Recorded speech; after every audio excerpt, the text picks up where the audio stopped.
Hello and welcome to this special event, In Conversation, Feminist Futures, Live Life as if everything is rigged in your favour, proudly presented by the Centre of Visual Arts, University of Melbourne, as part of the COVA Seminar Dialogues Series 2021, Creating Futures in partnership with Bendigo Art Gallery. My name is Noor Shakembi. I am a curator and writer and a Centre Fellow at COVA, the Centre of Visual Arts, and a PhD candidate in the Department of Art History at the University of Melbourne. My thanks to COVA for including this stellar lineup of speakers in the 2021 Dialogue Series, and to the Bendigo Art Gallery, Director Jessica Bridgefoot and Curator Claire Needham, and the entire team at the gallery who I've worked closely with as the guest curator for the exhibition Soul Fury, which is currently showing at the Bendigo Art Gallery. Thank you for joining us on Zoom with your cameras turned off and placing yourself on mute. Please feel free to ask a question or comment during the event in the chat section. There will be an opportunity for a Q&A with the panel towards the end of the session, and we welcome your questions and contributions at that time. Before I introduce our guests for this panel, I would like to acknowledge the traditional owners of the lands where I live and work, and from where the University of Melbourne is situated. In Melbourne, Naarm, I would like to acknowledge the Wurundjeri, Woiwurrung and Boonwurrung people of the Eastern Kulin Nations as the traditional custodians of the lands and waterways where I live and work. I also acknowledge that we are living and operating on stolen land and that sovereignty has never been ceded. I will hand over to Claire Needham, curator at Bendigo Art Gallery, to say a few words on behalf of the gallery before introducing our three guest speakers. Welcome, Claire. Thanks, Noor. I'd like to acknowledge the Dja Dja Wurrung and Taungurung people of the Eastern Kulin Nations, where I'm zooming in from today, and the City of Greater Bendigo and Bendigo Art Gallery are situated. We pay our respects to all their ancestors, elders past, present and emerging. We also acknowledge the traditional owners of country throughout Australia and recognise their continuing connection to land, waters and community, and pay respects to all First Nations people who may be watching today.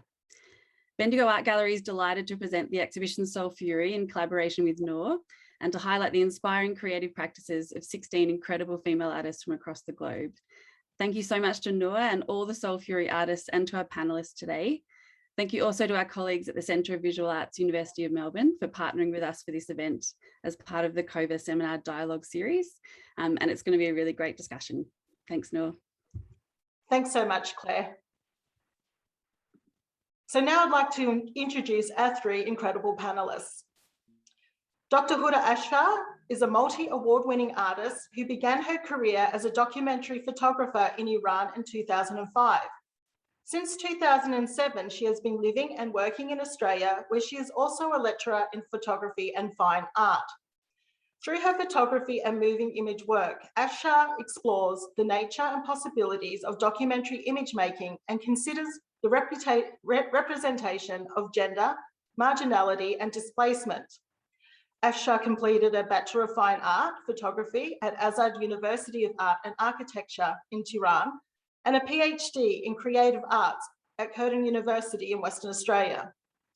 Her work has been widely exhibited locally and internationally. It is published online and in print and is held in numerous private and public collections. Ashar is a member of 11, a collective of contemporary Muslim Australian art practitioners. Our second guest is joining us from the United States. Anita Yui Ali is a first-generation Muslim woman born in Cambodia and raised in Chicago, United States. Through her interdisciplinary practice spanning performance, installation, new media, public encounters, and agitation, she investigates the artistic, spiritual, and political collisions of a transnational hybrid identity. Ali holds a Master of Fine Arts from the School of Art Institute of Chicago and has performed and exhibited in major museums and galleries across the world.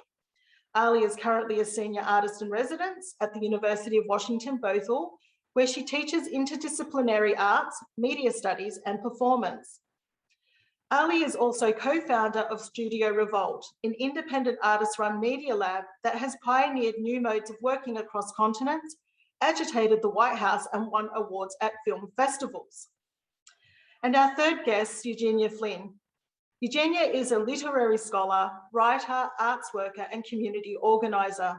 As a First Nations, Chinese, Malaysian, and Muslim woman, she works within her multiple communities to create change through literature, art, politics, and community engagement. Flynn runs the blog Black Thoughts Live Here, and her deliberations on the politics of race, gender, and culture have been published widely and are also presented through her extensive work in the visual and performing arts sectors. Flynn has worked with Rural Youth Performing Arts, the Social Studio, ACMI, and is a member of 11, a collective of contemporary Muslim Australian arts practitioners. She is also a board member of Ibijiri Theatre Company, Peril Magazine, Collingwood Yards, Black Dot Gallery, and the Ebony Aboriginal and Torres Strait Islander Institute. So welcome, Huda, Anita, and Eugenia. So just before we cross over to you for our discussion, I'd like to share a little bit of a background on this topic that we're presenting on today. So prompted by the saying of the Sufi scholar and poet Rumi, live life as if everything is rigged in your favour, the panel today will explore the implications of intersectional structural barriers, the position of being situated on the margins, and of being burdened by both patriarchal and Euro-centric systems and norms. As we all know, there are multiple meanings that can be derived from poetry. For me, these words initially present as a subtle, spiritual, and poetic type of instruction from the Islamic traditions which Rumi practiced. It points to al-qadar, or divine predestination. The other meaning is one that informs our experiences in terms of the current socio-political climate, in particular, the acknowledgement of multiple and complex barriers, both visible and invisible. So for today, this entire conversation will be centred on women, our narratives, our power, and our truth. And the reason why we are doing this today, and why we all have and will continue to see, hear, and experience more of these types of conversations, is because the tide is finally seen to be turning for women globally. However, this is not something that began suddenly with the Me Too movement. To say this erases the work of women before us. This moment has been generations in the making. This is about the knowledge, the traditions, culture, and work instilled in us at this very moment that has been circulating humanity for centuries. It is because of this insistence to be, our very existence in this constant state of friction with a history that excludes parts of us, and oftentimes all the parts of us, so that we find ourselves looped into a perpetual reordering or rewriting of history. This largely invisible burden is felt by women, and most urgently by women of colour, where these narratives are not willing or able to find spaces within the white Euro-centric patriarchal histories. This is an orchestrated marginalised position which perpetuates a unique condition where one is always starting at the beginning, always emerging and never arriving. And this actively dismantles the continuity of our histories. So what does contemporary art have to do with any of this? How does the art created by women teach us how to mend and rewrite history, while simultaneously being able to create, sustain, and document the necessary moments for women in the now that will set up the future history in our favour? The director and chief curator of the Studio Museum in Harlem, the ever-brilliant Thelma Golden, speaks of the way in which art can change the way we think about culture and ourselves. She explains, quote, "My interest is in artists who understand and rewrite history, who think about themselves within the narrative of the larger world of art, but who have created new places for us to see and understand. Because my work in understanding art and in understanding culture has come by following artists and by looking at what artists mean and what they do and who they are." So to understand what is happening in this moment, this, our future history, I look to our three brilliant artists joining us today. I'd like to welcome Anita and direct this first question to you. So I'd like to start with your Red Chador series, which is currently showing at the Bendigo Art Gallery as part of the Soul Fury exhibition. Can you describe the impetus for this project, the locations where these public interventions have taken place, and why this type of disruption is necessary for you as a Muslim woman? Thank you so much, Noor, and thank you, everybody. Good evening over here on Turtle Island from Puyallup, the land of the Puyallup people. Well, the Red Chador has had quite a journey, and it really started in 2015 with the opportunity coming in late 2014 as a request for a commission for a work that would be presented at the Palais de Tokyo in Paris. And this was by a Singaporean curator. And it was, I thought it was a great opportunity to think about, because I'm always responding to what's happening. A lot of what you may call disruptions, I think of as interventions, and in ways where I can put my body within a very politically charged moment. And when I teach performance, I always teach that the body is not empty, that this is why people engage in performance art.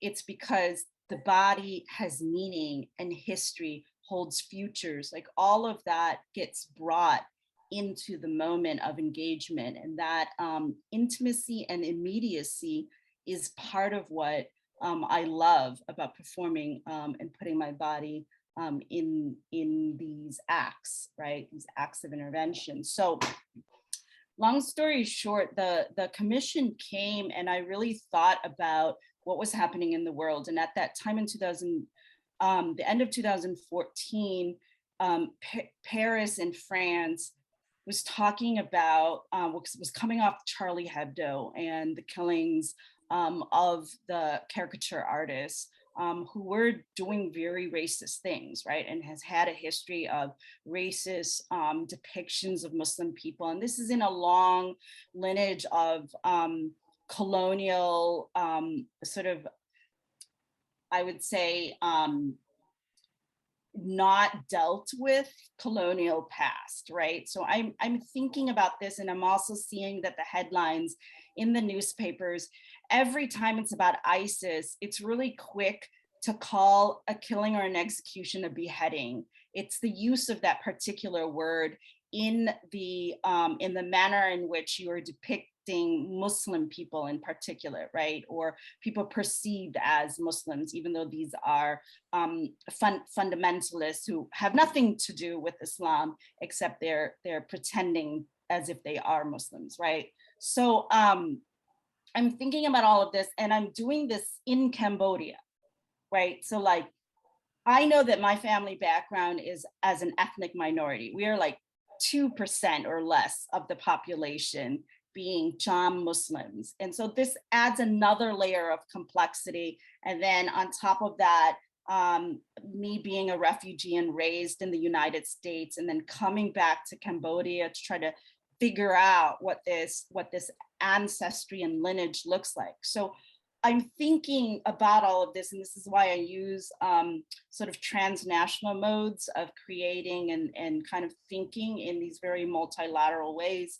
And they're complex because I'm trying to figure out, how do we complicate these very monolithic ideas that are stereotyping an entire very complex billions of people who practice this religion in various ways, in very nuanced ways that are getting flattened. And so as I'm thinking about this, I create this persona, this character of the Red Chador. Again, France is dealing with the burqa ban. And to me, they've been dealing with this for decades, but they finally like passed some ridiculous law, right? And they also have some sort of cultural following where the society is making that turn and decides that, yes, we need to ban the burqa and other forms of like religion, like veiling it as if it's affecting all religion, when the truth is it's not like Christianity is being targeted ever in France. So I decide that this opportunity is too big, that I have to dive right through and present myself as a fully veiled woman.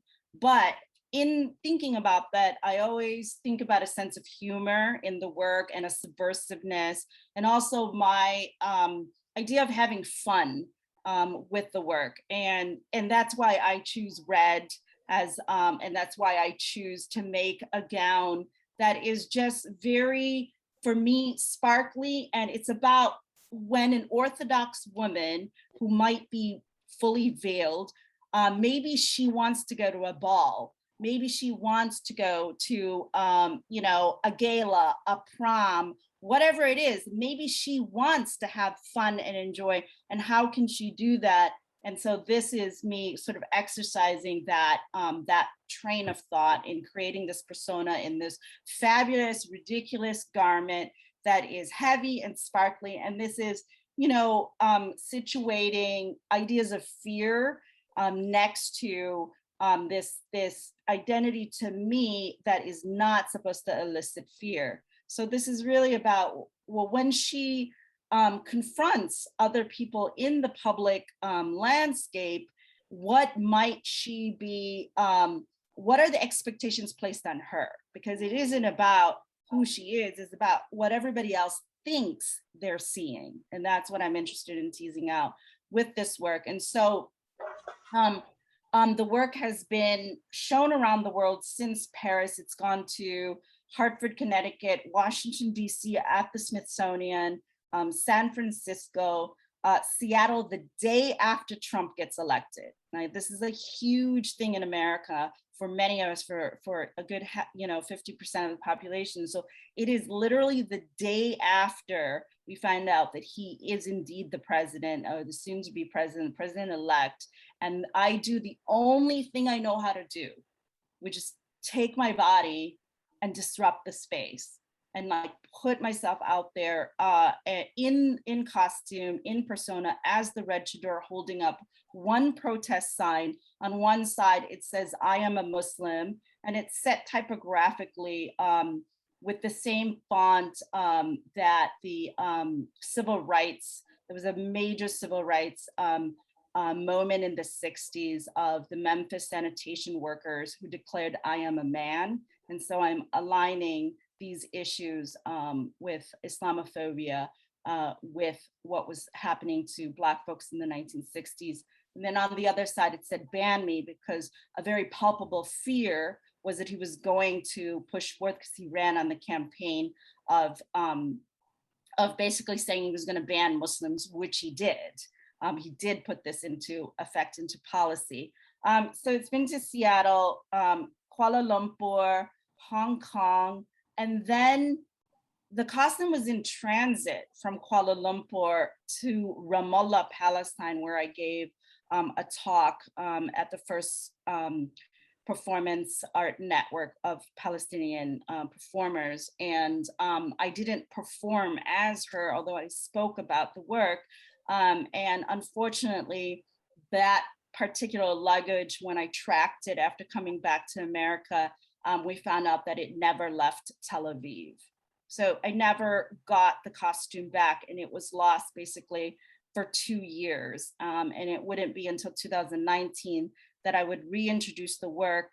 Instead of making her a lone personality, I decided to come with friends. And so I reproduced a different chador garment and made 6 others in different colors of the rainbow spectrum, so that she wouldn't be alone, so that she would be in community. And ultimately, it is about aligning the issues of Islamophobia with other issues that our Muslim Ummah need to tackle. And for me, it is about homophobia and queer identity, and finding a place for queer Muslims. So just as much as we fear the things that are happening to us as a result of being racial profiled or surveilled or targeted and ultimately killed for being a Muslim, I think it's important to align that with other issues in which marginalized bodies are also targeted. And I think that is why the new iteration of the work is that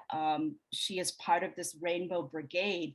She died alone, you know, which is really for me to think about. Like, I know this is kind of like the split personality. It's like for her to die alone, it had such sadness in my heart and pain, you know, with the loss of this work that was disrupted, that I felt like she needs to be in community, and she needs to be like this battalion of women or trans folks or people who align themselves with these issues, that we can all walk together and be present and hold each other accountable, responsible, all of that. And so that's the new work. And I just performed it on the 20th anniversary of 9/11 in a city called Bellevue, and had a couple really terrible moments, actually. There was a woman who tried to block my path from going into a playground area because she was so scared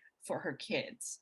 Now, I mean, I've never had this happen where a woman physically tries to prevent me by moving her body every time I move to try to prevent me from going into an area that is a public space. So you could see that these issues, you know, they haven't gone away. Like, we are not some community of one love. There's still people who don't accept the work and who don't accept the bodies that the work speaks to, right?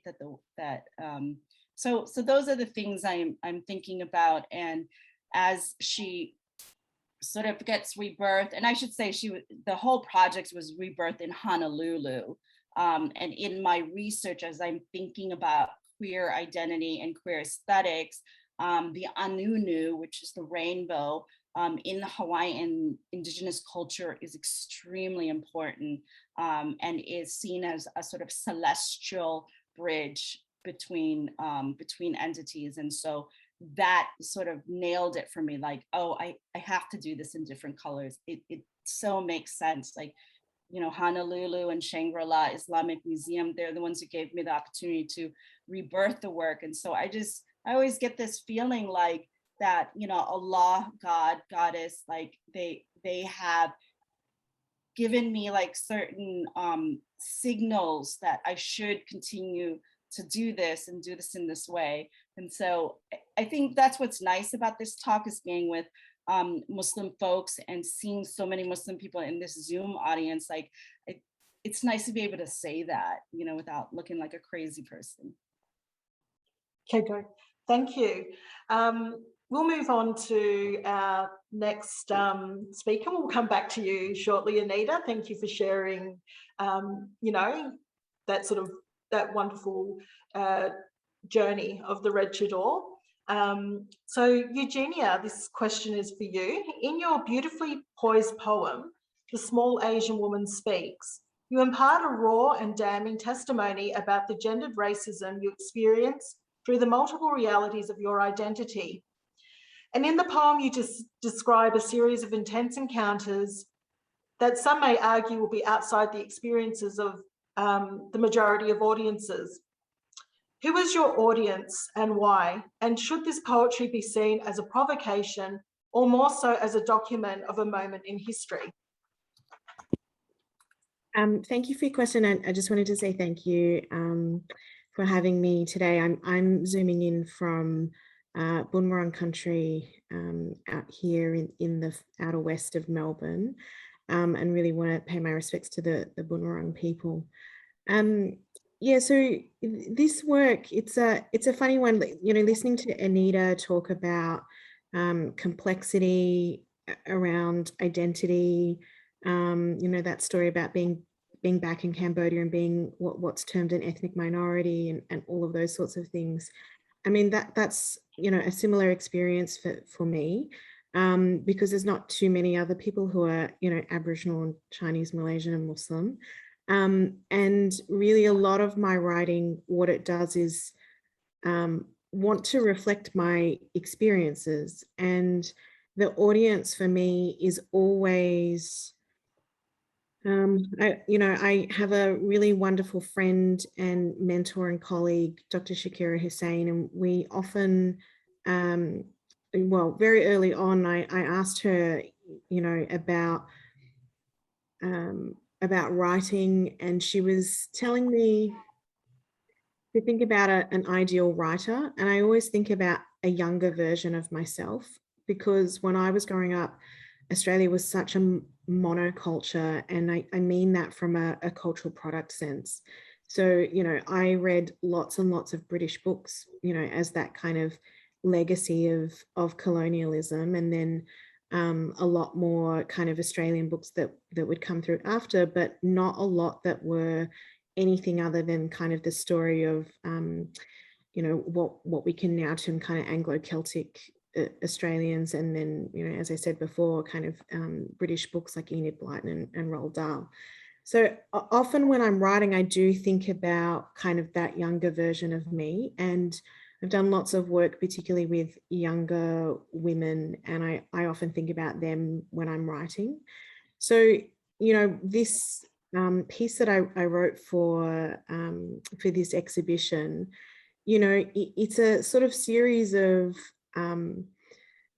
it's interesting that you call them intense encounters. I wondered when I wrote it if people would understand that that's what it is. And they kind of speak to different parts of my identity, the embodiment, listening to Anita talk about, all the things that you bring to a performance and to placing your body in intervention. I think about my embodiment all the time, because I'm forced to, because of the way that people react to me, based on race and gender in what is a very gendered and racialized society. So that my embodiment is what I carry with me. And the reaction to that embodiment is something that I have to experience because of that racialization and because of that kind of gender politics that happens in my everyday life. So I guess when I was writing this, I was thinking about that sense of embodiment and the kinds of reactions that, even if you, even putting on weight as I've gotten older, leads to a really different reaction to the way that people think about me. When you are a small Asian, I put Asian in kind of inverted commas because it's, really just a construct of a region. When you are that small Asian woman in a place like Australia, people react to you in really, really particular ways. And because I have multiple identities, because I am a really, really kind of political person who, that's what my writing predominantly is about. I do have lots of people who then get surprised by my embodiment when they meet me.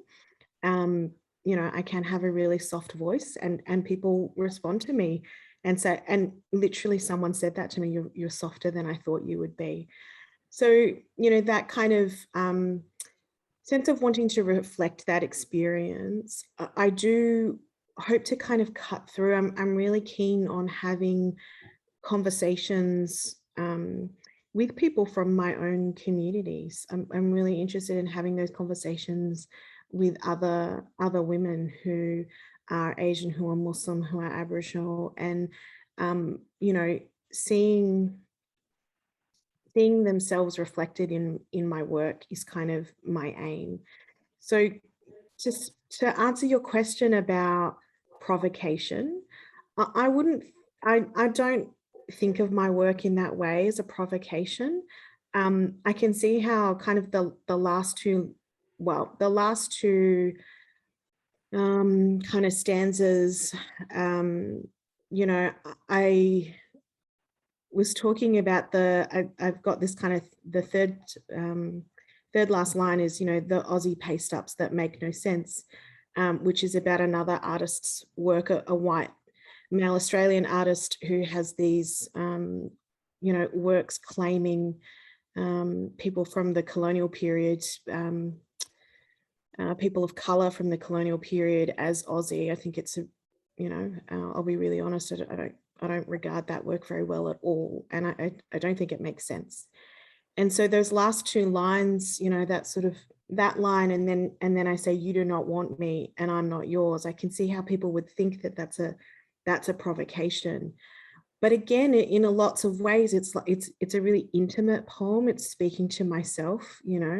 I know deep inside when I'm walking down the street and I'm walking past one of those posters, it's not real. It's that sense of, we can claim people as Aussie. The term Aussie has been bandied about as an exclusionary term. It's it's the kind of white male patriarchal society we live in, saying, we get to decide who we accept, and we've decided we're going to retroactively accept these people who came during the colonial period as people from other colonies or from other countries who were not Anglo-Celtic.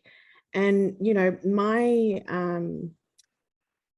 my grandfathers on both my great-grandfathers on both my paternal grandmother and my paternal grandfather's side, one was from the Philippines and one was from China, and they both got kicked out of the country during that colonial period due to the White Australia policy.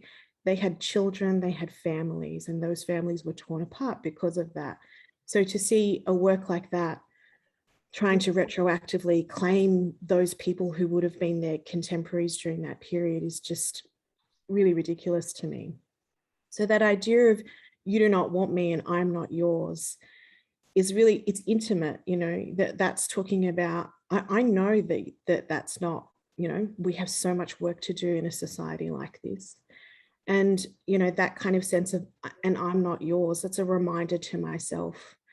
And I, as I said before, in terms of the audience, I really hope that finds resonance with other people who come from communities like mine. Right, thank you. Huda, so your Under Western Eyes series is currently showing as part of Soul Fury at the Bendigo Art Gallery. In this lush series, you're drawing on a Warhol-esque aesthetic, incorporating pop culture, with the long-standing stereotypes that depict women from the Islamic world as being subjugated, whilst also secretly desiring a Western lifestyle.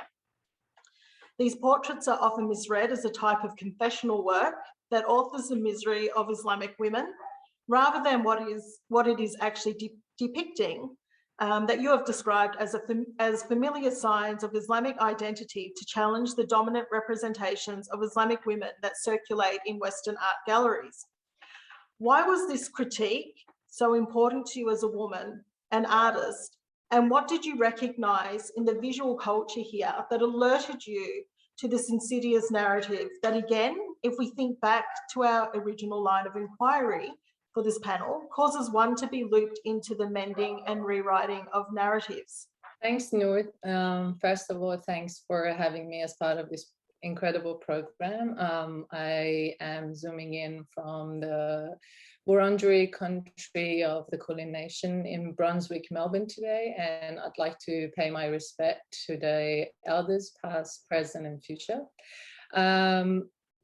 I'd like to also thank Anita and Eugenia for sharing the incredible, the background story behind their works, which I think kind of speaks to the complexity of the experiences of Muslim people, and especially women of Islamic background in the Western world. And I think that's what my work on the Western Eyes was initially reacting to, as Anita put it, like the flattening of the complexity of the struggle and the identity of Islamic women.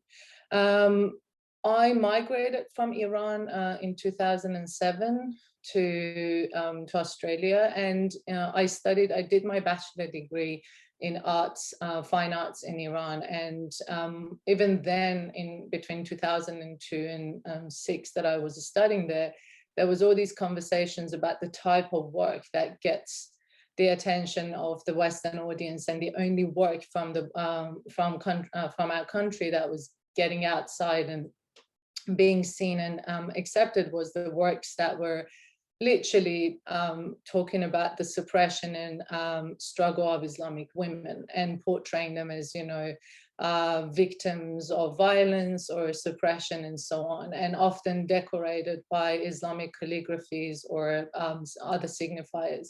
And even like a artist writer, Babat Golshiri, wrote an article for Eflux where he calls it art as E-word, like exotic as E-word.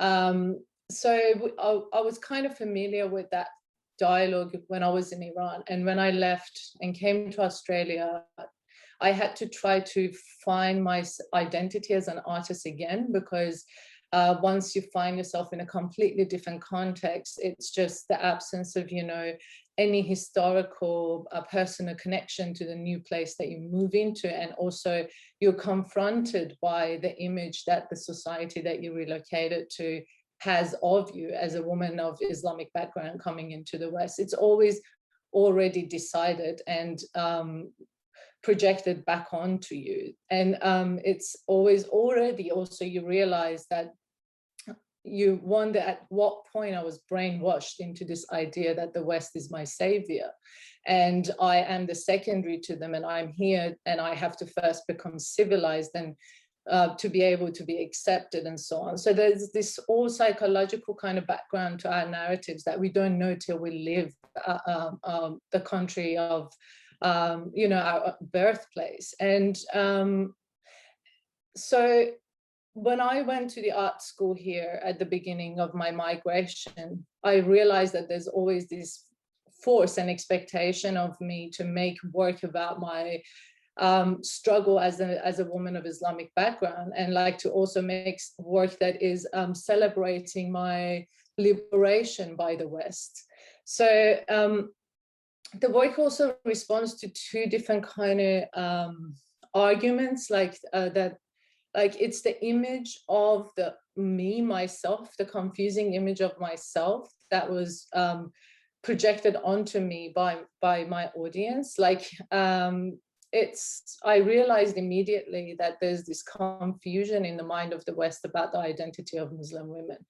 It has multiple layers. It's something that I spent years in my PhD to decode and understand first, which goes back from the Orientalist kind of image making, that first this idea of, you know, unveiling or unveiling women of Islamic background has been the core of the colonial fantasy from the beginning, to go to the Islamic countries and get inside the harem and liberate Muslim women from brown men, as Chakravarti Spivak puts it. And so there's also like behind the veil, there's this image of this eroticized, sensual woman that later on historically constantly shifted based on different kind of political events and the way that the West wanted to represent the Islamic world to the world. The body of the Muslim woman has always been the tool for the Western politicians to shift the conversation around the Islamic world. At some point, it becomes this battleground, like in Algerian context. First, they wanted to force them to become naked and photograph them and made the posters. Then the woman under the veil became this threatening entity that is hiding the bombs and like weapons of, you know, like represented the, you know, terrorists.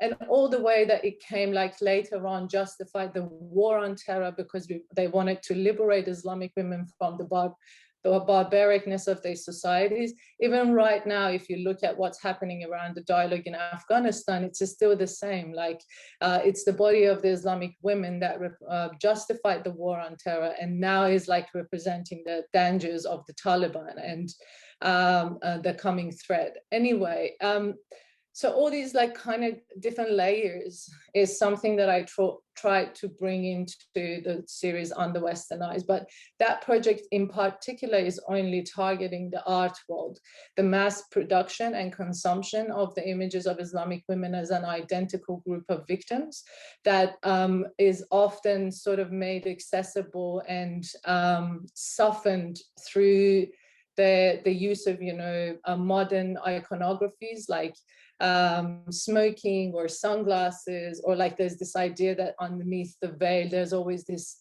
modern woman who's wearing jeans and so on. So there's all these confusions that I tried to bring it all into the work. I applied the Andy Warhol aesthetic. In fact, I wanted to use the language of the West to speak to the Western audience.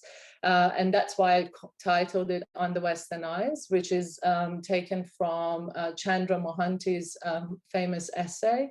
That it's literally, I wanted to say, veil art, it's a white thing, like how Richard Bell made a work that combined indigenous dot paintings with different sort of art, modern artistic kind of styles of like a splashing paint over the canvas and so on, and titled it as Aboriginal art, it's a white thing.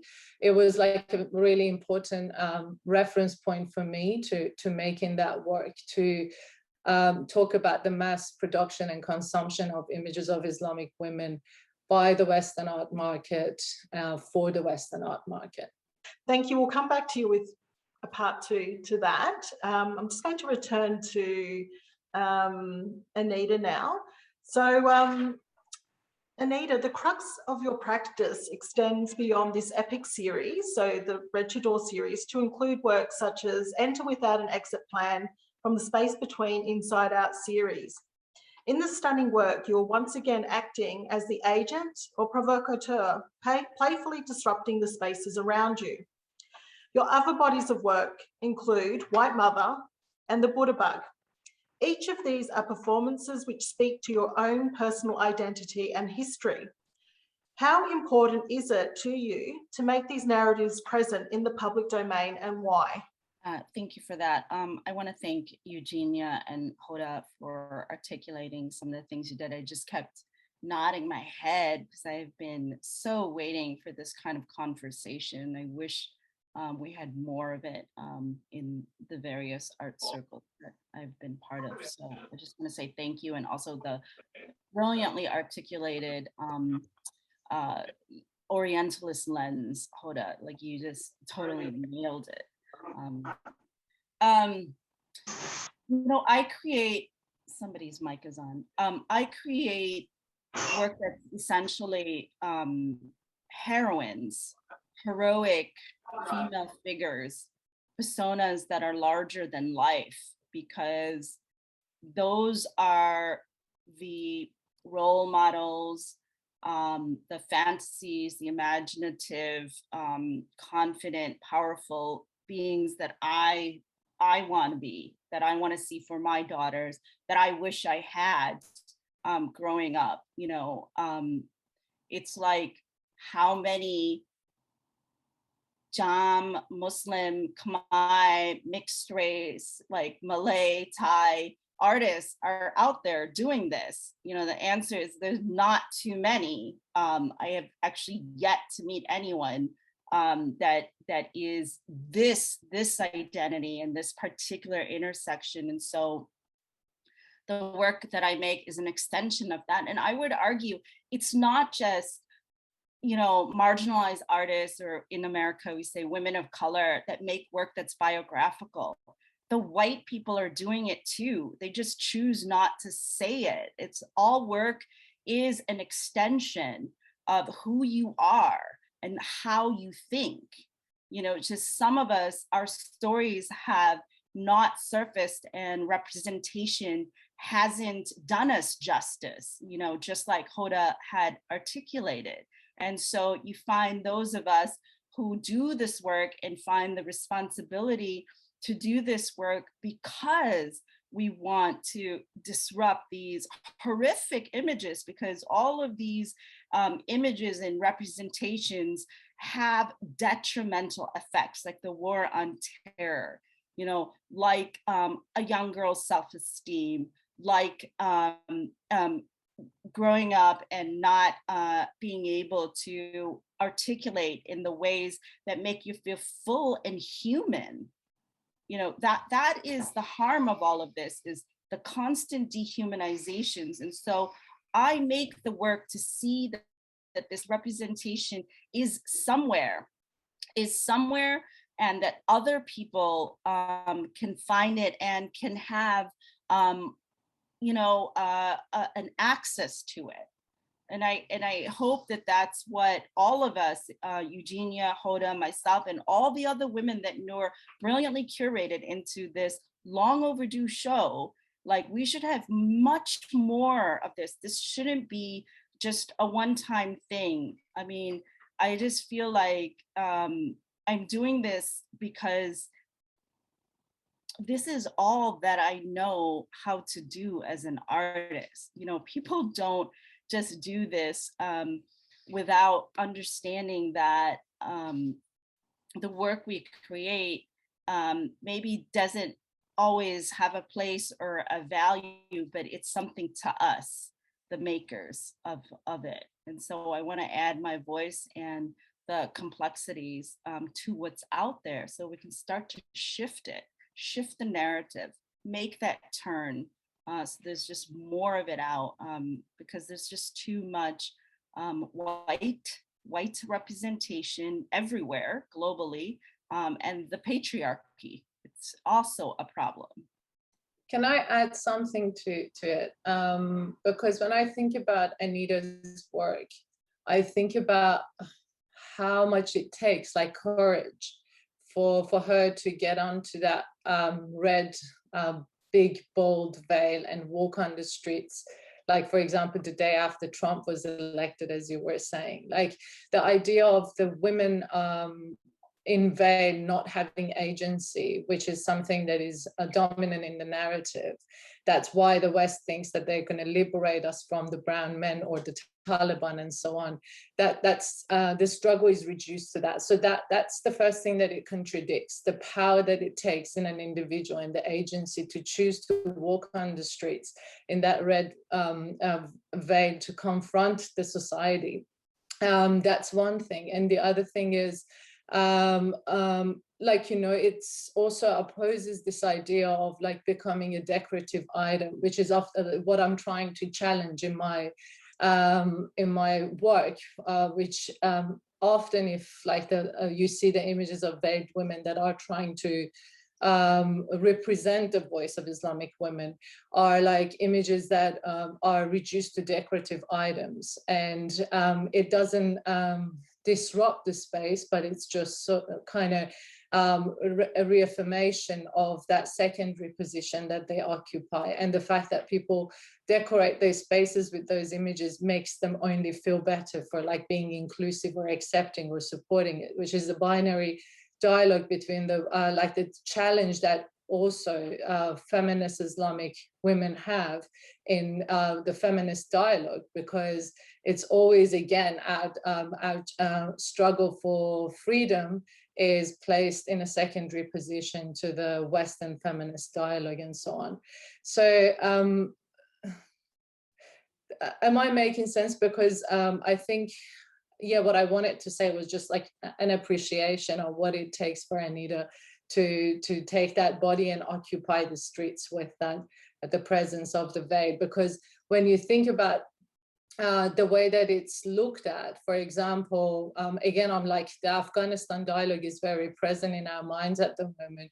Like, we think that women are now going to be suppressed under the force of the Taliban and predominantly in veil and so on. But just think about like how you feel as a Muslim woman in America, a place that is like, for example, representing freedom. Do you feel safe walking on the streets in that veil? Not at all. And so that's the question. What is the difference?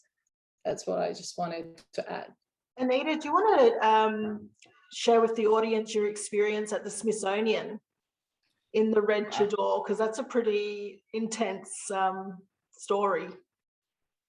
So like, one thing I haven't figured out for my work, because you see it as images and video, you don't hear all the stories. I have so many stories from how the work is encountered.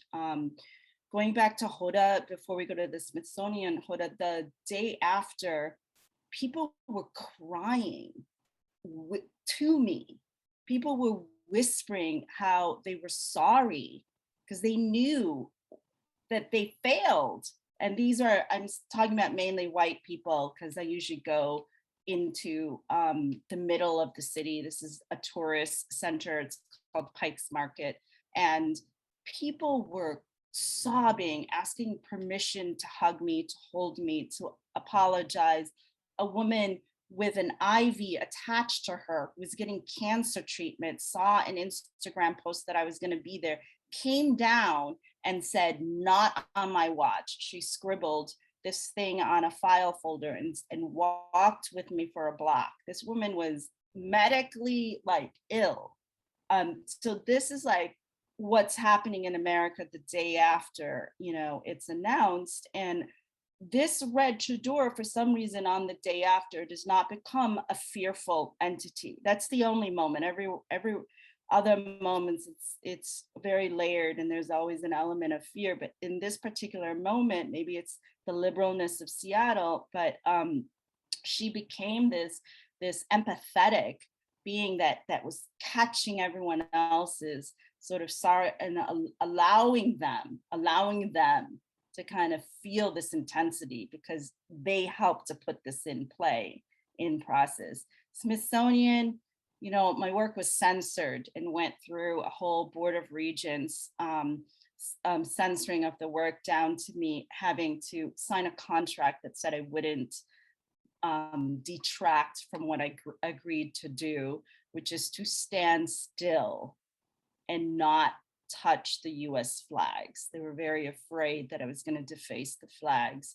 But I had, you know, really beautiful moments in setting up that sort of jungle of flags, being surrounded by 99 US flags and 99 salam flags. I had white shorter salam flags, which are white flags that were silk screened with the word salam on them, 99 of them on the perimeter of the American flags.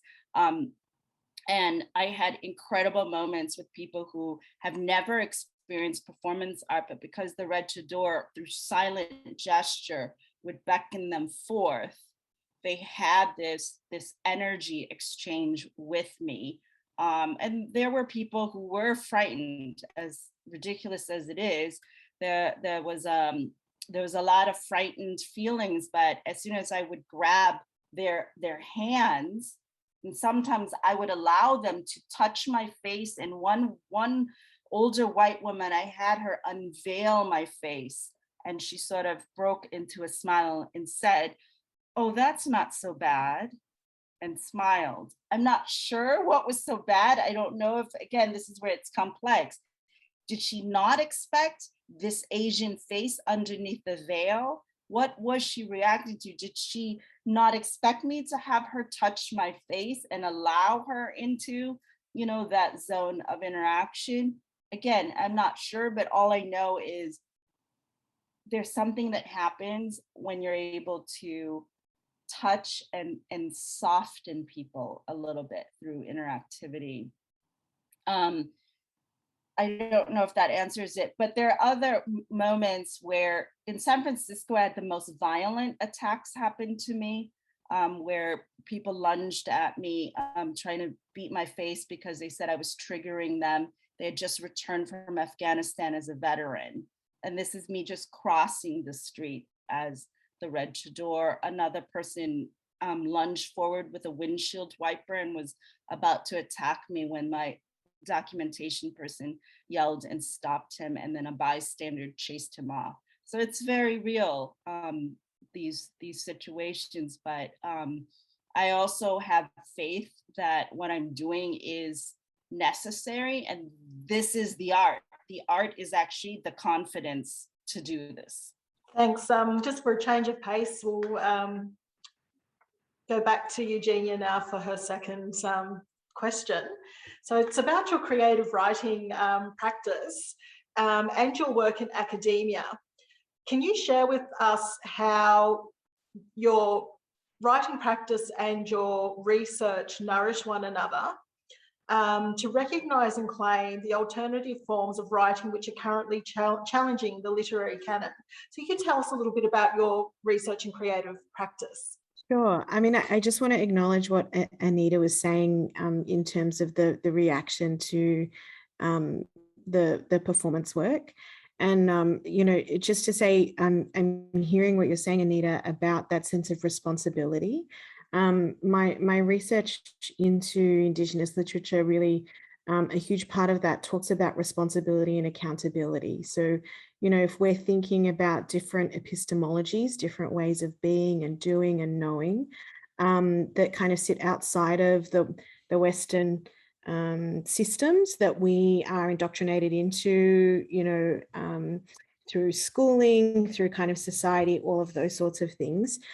We come from communities and cultures that are more about connection, that are more about community, that are less about the individual. So that sense of responsibility and accountability is very strong for, I'm not trying to speak for Huda or Anita, but for me in particular, and I presume for others as well that come from those cultures, that you have this sense of I am responsible to more than just myself.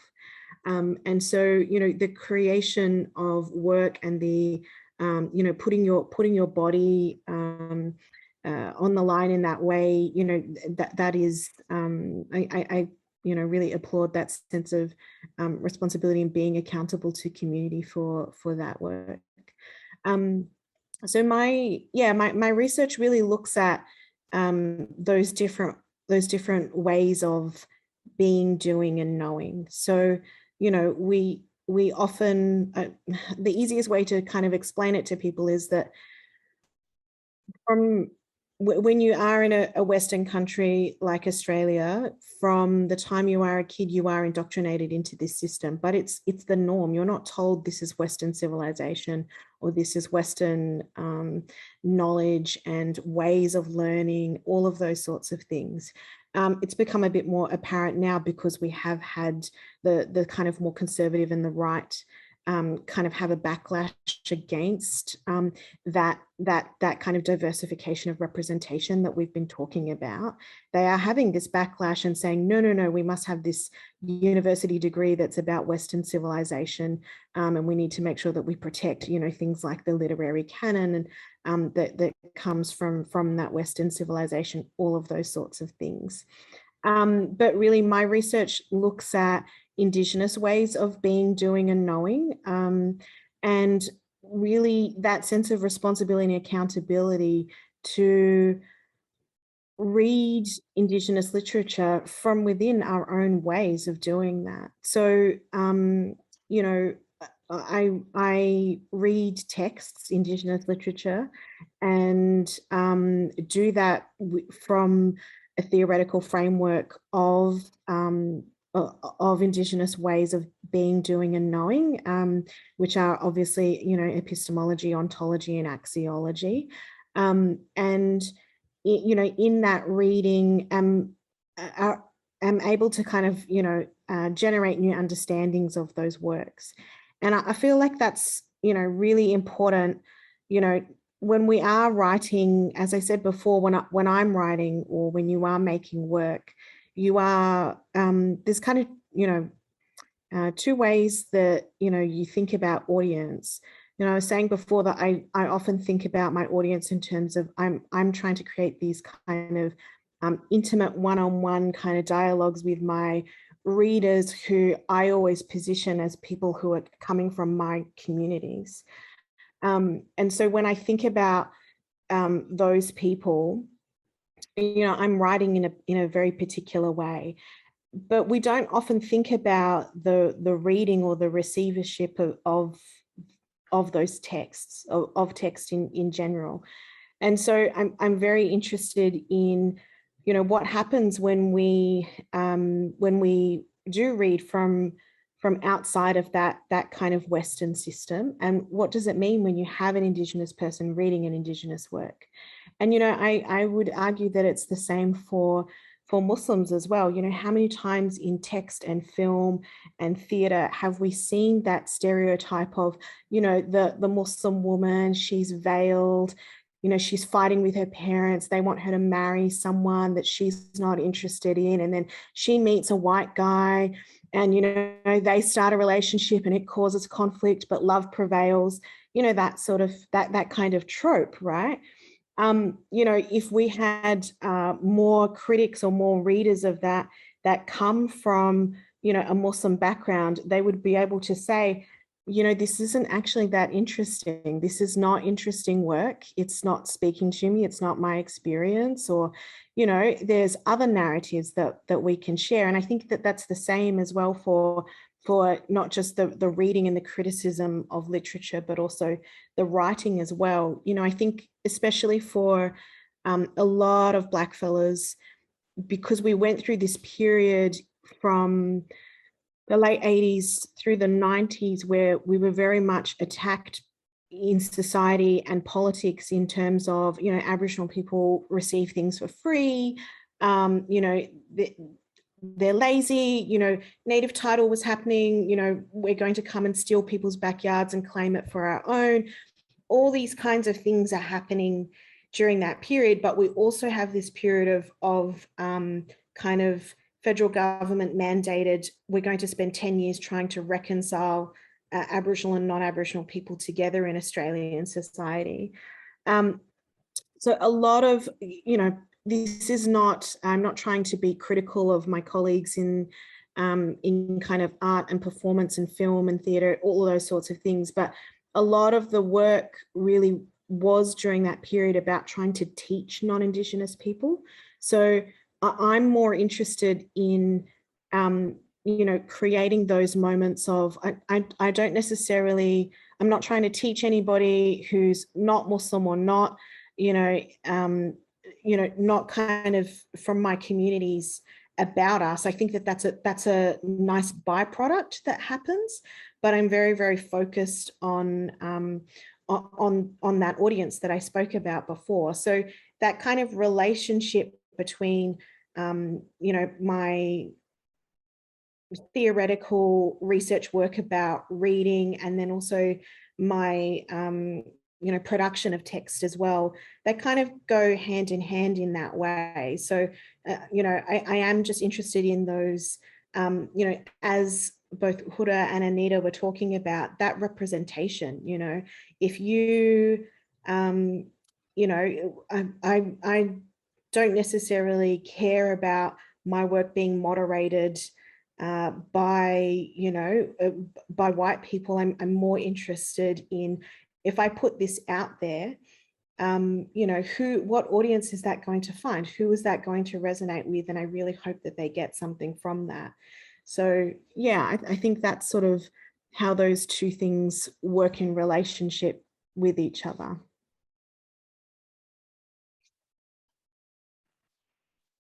Huda, so you also work actively between academia and the arts. Can you sort of share with us how you see that sort of being positioned between the academic world and your creative practice as being able to rupture the status quo, and as Eugenia just mentioned, you know, those tropes and stereotypes?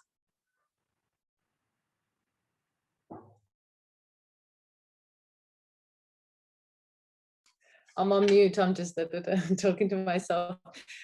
These are very complex conversations that when you arrive at it, first I started like intuitively respond to it, which is what an artist does. But then when you get deeper into it, like you require that deeper knowledge, historical knowledge with it as well. And yeah, like at first it was really hard because there are also very kind of like the knowledge, even like, for example, someone like Edward Said, who spent his entire life writing and decoding what Orientalism means. At the end, he also acknowledges that what he's done in fact is within the imperial language, within the West, and knowledge produced for the West that helps them understand themselves better in relation to our complexities, to become more like find more invisible ways of continuing the colonial heritage and so on.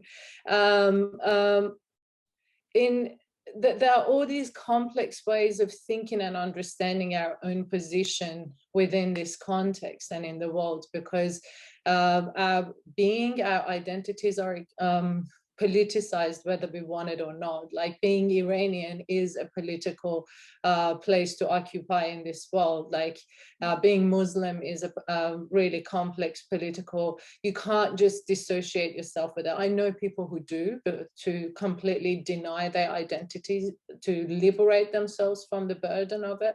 But being an artist and wanting to respond to these kind of complex questions, it does require that constant, researching, reading, understanding what's going on. And it's not just because of that to inform my practice, it's out of my own sort of like interest and curiosity as well. Sometimes I find it difficult to manage between the two, because theory tends to override, the creative practice, and dominate it and make it difficult to kind of be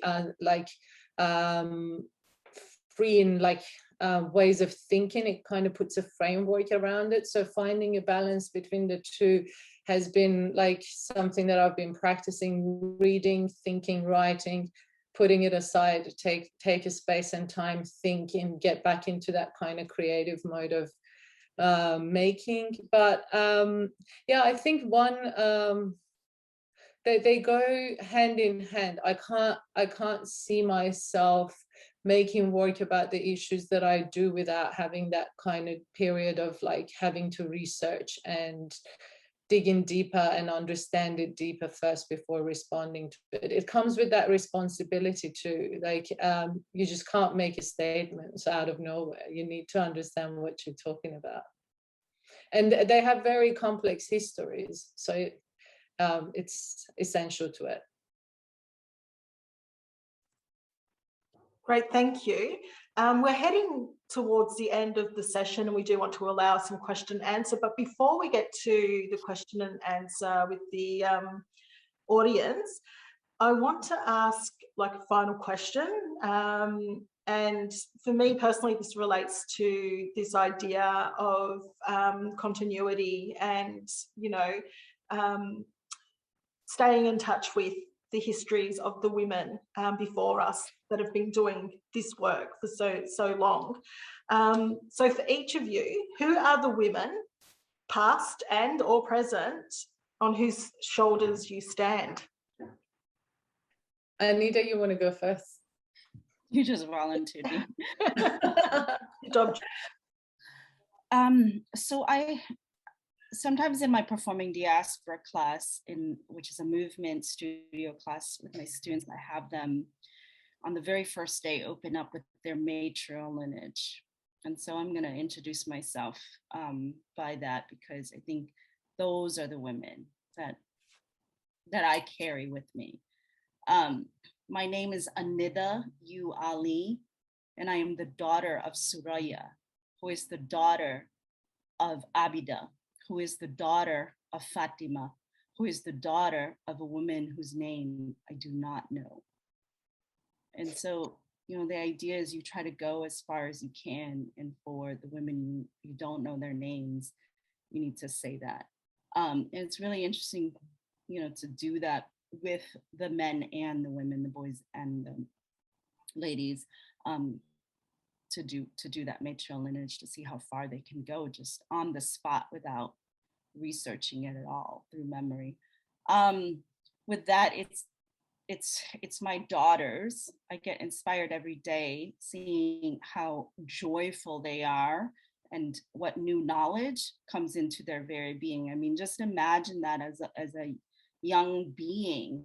Every day you're learning something new and your mind is blown like all the time. And I get very excited to witness that. So it's them, and then the women before me being my mother, who survived so much, and then my grandmother, who survived even more hardships and atrocities, and yet these women, you know, lived, and my mom continues to live an amazing life, and they gave so much to their own daughters and sons, but we're a very women heavy family. So that's who I would say.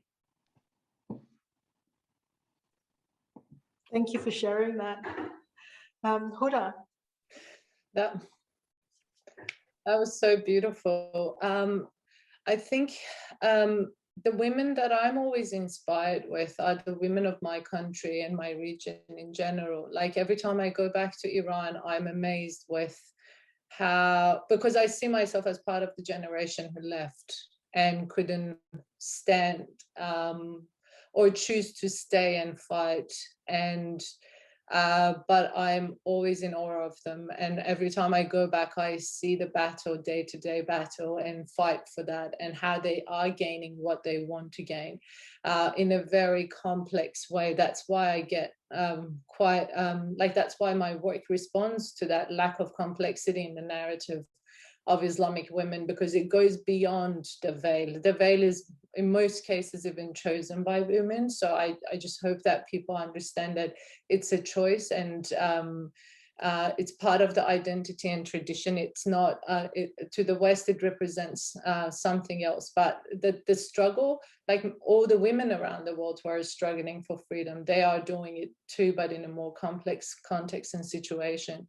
My family, my mom, of course, but also like thinking about people who are like created the knowledge that we're carrying within us, women who have done it for years all around the world. And for example, when I arrived at this conversation and started thinking about it or doing research, the first and most inspiring writings were coming from women, feminist writers of, you know, Black art movement or post-colonial thinkers, even like the most incredible bell hooks, or just like Sarah Ahmed or Chandra Mohanty or Spivak. Those people, like when you read, at first you think that you're alone in this struggle, but once you start reading and gaining, understanding that knowledge, you realize that there's a history behind you, and there are people who've been fighting for it, and then you find you don't think you're alone in it, and you do want to leave some traces as you move forward for the future generation. Thank you. Eugenia. Yeah, a lot of my previous writing, I don't know whether I've moved on from it or not, probably not, but a lot of my previous writing really focuses a lot on the women that have come before me. And in particular, my mother passed away in 2007. It's one of those things you don't ever get over, I don't think. But she was just the most incredibly strong woman, and she raised 4 girls. We were a family of all women, so a very strong female family. And she really, I guess, was kind of our first teacher about how to set boundaries. I think because she grew up in a time when people tried to cross her boundaries all the time. She had a very difficult time. Her own mother passed away not long after she was born, and then she was sort of bounced around in Malaysia. It's a really, really complicated story, but ended up living on her own with another group of women in Kuala Lumpur. She had to flee Penang, if people know where that is, in Malaysia, and ended up in Kuala Lumpur with a group of other women. She tells me they used to live in just this one kind of square room that didn't have anything in it, and that would have been in the late 1940s, early 50s in Malaysia. And then, you know, was very much, she had family, but was very much in lots of ways on her own, and then came to Australia and made her own life here, really on her own. And so I think, you know, that idea of, people always tell me that I've got really good kind of or boundaries, or I'm very sort of can be really clear, particularly with men, and I definitely get that from my mum. And then my sisters, you know, I'm the youngest of 4 sisters, and I talk to them every day. And when I'm writing something, I usually run it past them. Yeah, so that they're definitely the people that I stand on their shoulders for sure. Thank you, Anita, Huda, and Eugenia for that incredibly heartfelt response to that question. We're going to now hand over to the audience for question and answer. Does anybody have a question in the audience that you would like to ask in person? If not, we'll kind of pop into the chats and take a question from there. Anita, hello, Anita. Hi, Carmel. It's a powerful work, and for that work to be in the Smithsonian, congratulations. That's a really top of the tree place to exhibit. And I wonder, because the work is so strong, did you rely on the visual elements to produce the work, or was it just totally intuitive? Well, let me tell you that the first iteration of the work that was censored, it became what it became as a result of the censorship. So the first version that was that I wanted to do, now keep in mind this is happening on a major US holiday where it's all about patriotism called Memorial Day, when you are supposed to think about the past wars and all the people that lost their lives, but particularly the soldiers. The first iteration of this that I had wanted to perform is that I would take 99 flags. I would take each one, and the performance is actually the Red Chador would paint all the US flags white and write salam on it, and then fold it into the triangular shape and hand it off to the people who are passing by. And she would repeat this until all 99 flags were distributed and given. So it was supposed to be an act of peace, really, to kind of come to terms with the nature of this flag and what it represents. And then obviously painting it white in terms of thinking about truce and peace. And also the idea of whitewashing it is obviously what I'm doing. And so that was not approved. Although it was approved by the curators, as it went up the line, it was not approved going up. They felt it was a complete defacement. The second version of it was that I would do a filibuster.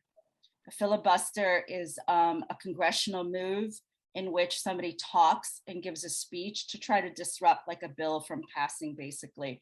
And so the Red Chador was going to read until she couldn't read anymore. And she would read, she was supposed to read passages from the Bible until she was exhausted and just passed out.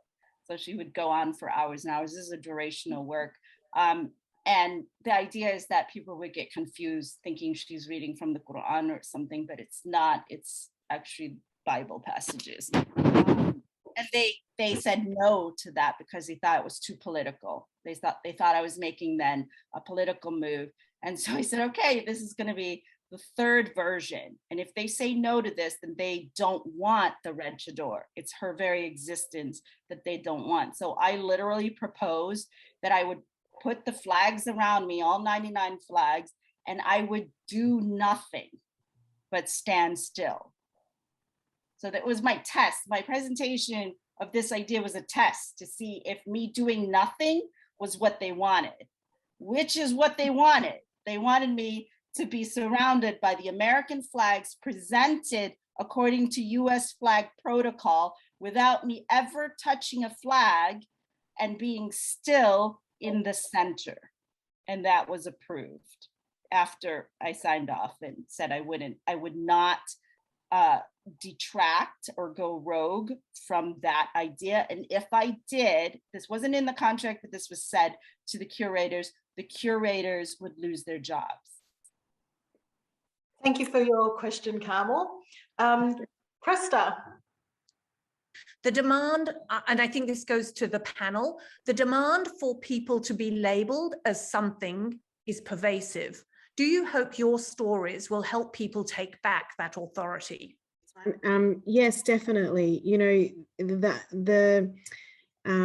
a lot of my work and my entire life is responding to the idea that people label you, right? So if people know about kind of the practice of eugenics which is very ironic given my name, but the practice of eugenics in Australia on Aboriginal and Torres Strait Islander people, particularly Aboriginal people, less so Torres Strait Islander people, the idea that you could breed out the race from someone. So the idea of the stolen generations was to not only to break cultural ties for Aboriginal people, but particularly they were taking children like my grandmother because she was mixed race. So she was the result of a marriage between an Aboriginal woman and a Chinese man, and so often those children particularly were targeted in the north of Australia. So this idea that you can breed out, and what they did then was they categorized Aboriginal people quarter caste, octoroon, half caste, full blood, that kind of thing. So the idea of labeling, even the racialization of Aboriginal people as Black. So you can look like me in a country like Australia, we will call ourselves Black because it is a reclamation of that labeling. We were racialized as Black to take our land. And then we have, claimed that label and identify as Black. So a lot of my work really thinks about that idea of labels. And I often get asked the question, it was interesting to hear what you were saying, Huda, about people who try to disengage from that labeling and all of the kind of thinking that goes behind it. And I guess I touch on what the thinking goes behind that kind of labeling in my text work that's in the exhibition. But, people can try and divorce themselves from that. I put my identities and my cultural background into my bio first and foremost, front and center. And I do that because that is the context I bring to my work. That is the perspective that I bring. That is what my work is about. And that's important to me. And often we're in Western countries, particularly, a country like Australia, I'm sure it's the same probably on Turtle Island in North America as well. You're made to feel ashamed of being different, or you're made to feel, like when I was a kid, the kids would be like, oh, your food smells or whatever. And now they're all desperate to, eat with chopsticks or whatever now that they're adults. But, I think I would hope that people can reclaim those labels and assert themselves in that complexity that we're talking about. You don't have to live up to a stereotype. I can be a Chinese person who doesn't like rice. That's not true. I love rice, but I can be if I wanted to. I think to reclaim those labels for what you want and to feel pride in them as well, I think is important. Hey, Noor, I think there was a question earlier in the chat. I just want to honor it because I think it's a good question by Rusaila. Sure. It says, I wanted to hear your thoughts on how to find your voice that goes beyond the expected themes that usually is expected from Muslim women, not only from the outside, but the inside culture, themes like grief, loss, birthing, mental illness. So I think this question is alluding, correct me if I'm wrong, that like not only just focusing on the political outside context, but issues that are more like internal and internalized. Is that what I'm understanding? Hoda, did you want to answer it? I see you going on. Sure. I guess yeah, I understand that and that's something that I always also talk about, that, for example, in the context of making the work on the Western Eyes, for me, that was like one of the earlier works that I made to make a statement that this is not my only thing to talk about, and this is what's expected from me. And it was a response to that, like a manifesto. And I felt like, okay, I did what you wanted. This is my response to your expectation, and I'm going to move on to other things. Like I often find myself in situations that, for example, I make work about issues that the response is often that people didn't expect me to make work about this thing or that thing. For example, a couple of years ago, I went to Manus Island in Papua New Guinea to make work with the refugees that were detained on Manus Island by the Australian government, and traveling there and access was a very difficult thing to do.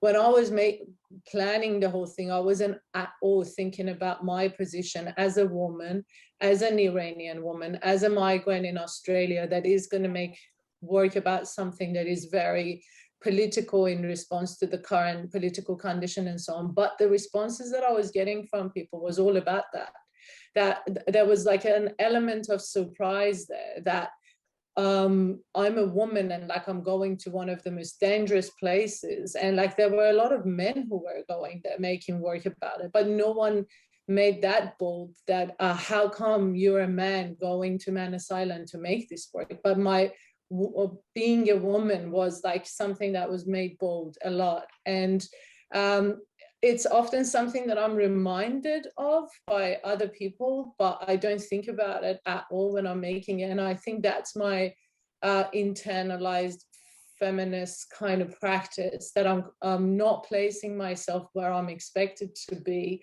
I constantly try to challenge myself, first of all, as a human being, as a woman, as a migrant, and all of those things, that I never prioritize what's expected from me to do. It has to be like genuine to me, true to my narrative.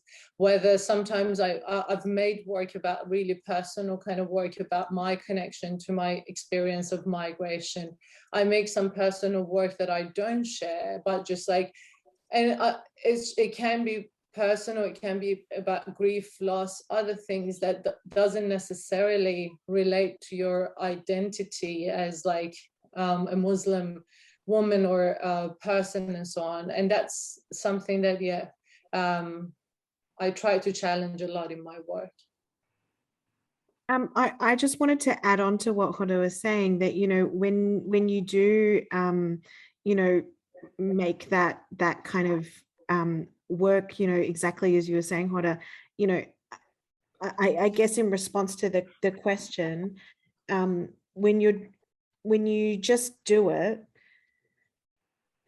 and it's coming from a place that, you know, is I'm doing this in lots of ways for myself, you know, just as Huda was saying, and also I'm wanting to go to unexpected places. I think you naturally find audiences for that, because people respond. You know, I found that with my writing. Like I literally started because I wanted to write for myself as like just a form of self-expression, and other people just resonated with it. And so I think that in lots of ways you have to be courageous, like Hoda and Anita in their work. Like you have to be courageous and just go, I'm going to make this, and it's coming from a very genuine, authentic place that is from me, and it will find an audience with whoever it finds an audience with, and it will resonate. And some work, it doesn't need to find an audience.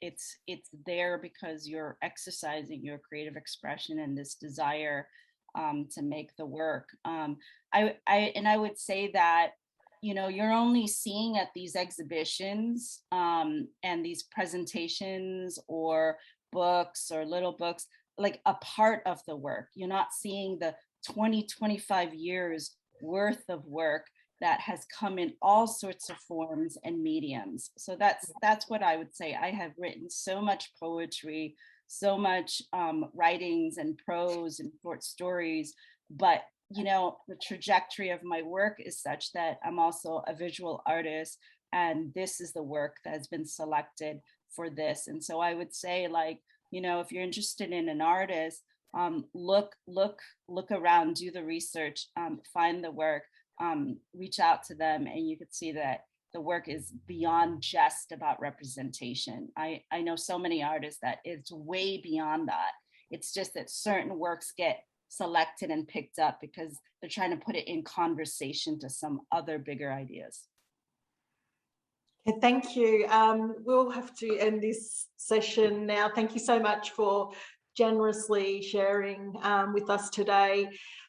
Soul Fury is on at Bendigo Art Gallery until the 24th of October. So this exhibition, Huda, Anita and Eugenia are all showing at this exhibition, along with 13 other amazing women. Please go along if you're living in regional Victoria. The gallery is open, and for those of us who are outside of the regional areas, you can visit the exhibition online, and there's also an incredible catalogue that you can download or view.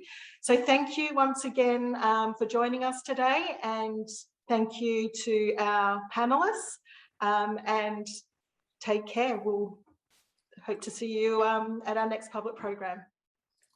Thank you.